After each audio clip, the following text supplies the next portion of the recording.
Welcome to the 14th window of the 2019 TooFatLardies Advent Calendar. And today we're opening up the book on Richard's overlooked key campaigns in history. Which aspects does he think that have been overlooked in wargaming? The campaign of 1866 and the 7 Weeks' War between Prussia and Austria has long been a conflict that has interested me.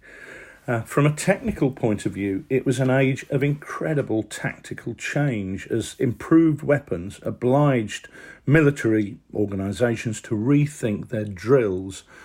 The volume of fire that was coming out of breech loaders was so much higher than that of the days of the Napoleonic infantrymen, and also from the much improved muzzle loaders such as the Lorentz that the Austrians were using, gave them an incredible range of 1,100, 1,200 yards, which meant that both sides had to really rethink how they did things. And that, for me, is one of my great interests, understanding how troops fought and how tactics have evolved.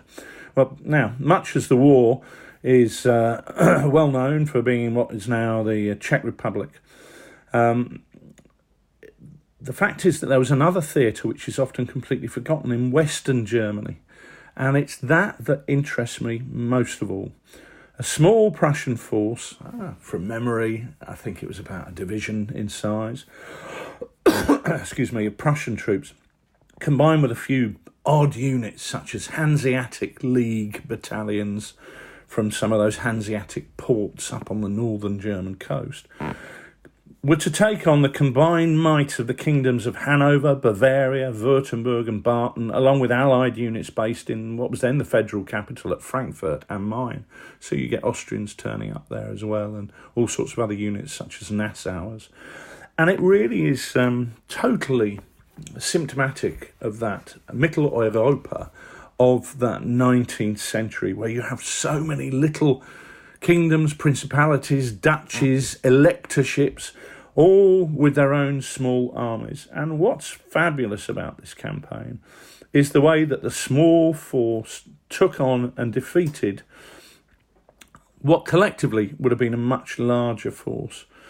And its result was a complete and absolute reshaping of the map of Germany. And of course, Germany was unified 5 years later in 1871 to be an empire under Prussian hegemony.